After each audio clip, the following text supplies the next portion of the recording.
Okay guys, aku kena haruan tasik. Haruan tasik. Ada bahan jeep pula. Haruan tasik ni. Aduh. Aku kena front kamera. Tak tahu kau nampak ke tak. Ya, aku dah nak mancing sorang-sorang weh. Tolonglah aku. Haruan tasik. Woohoo. Haruan tasik. Land base.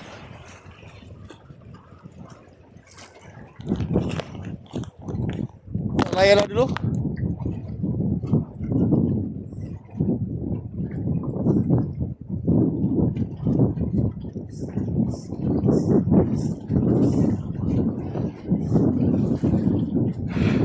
Lengah. Lengah.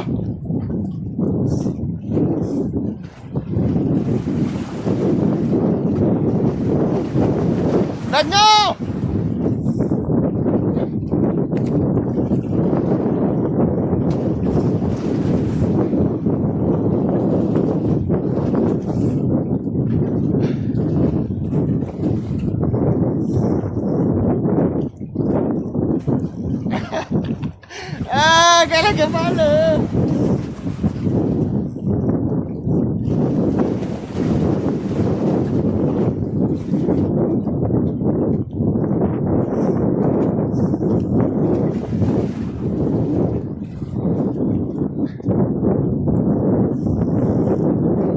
Kali si Hunter.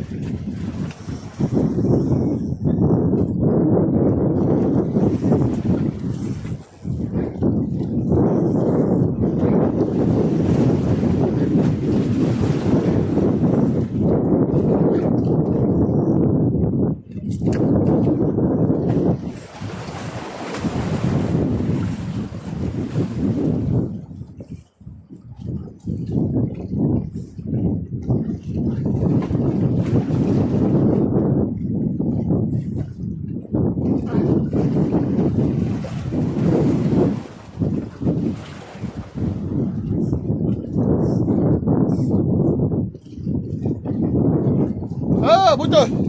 Dia bawa ke tepi, putus. Thank you. Kalau kau nak tahu, sepanjang aku main haruan tasik, bukan banyak aku mancing kat sini dah kan. Haruan tasik kalau ambil, dia akan buat jauh. Lepas tu dia akan petang balik, dia akan main kawasan-kawasan ni sampailah ke tepi, dia heret ke batu dan putus. Tu je lah sejarah aku kat sini. Dapat merasa je lah, tak dapat buat naik. Tak pernah lagi lah lembeskan lagi haruan tasik. Aku rasa tadi tu hampir-hampir boleh tu sebenarnya, tapi dah spek pun tak memadai. Tali center nice weh. Aku pang itu dengan road pula. Aku pakai road Surinoya Mystery. Surinoya Mystery 7x6 berapa pun ni dia dah lupa lah. 617 ke 817 Mystery 7x6. Nampak tak? 716AB. Tak nampak lah. Tu 716AB. Jig aku pakai 20 gram 20 gram 21 gram. Okey lah, gitulah. Hampir-hampir boleh dapat buat naik tadi tu. Dia dah pancit dah. Dia bawa ke tepi. Dia hit batu. Pak, putus. Gitulah Alkisah kami.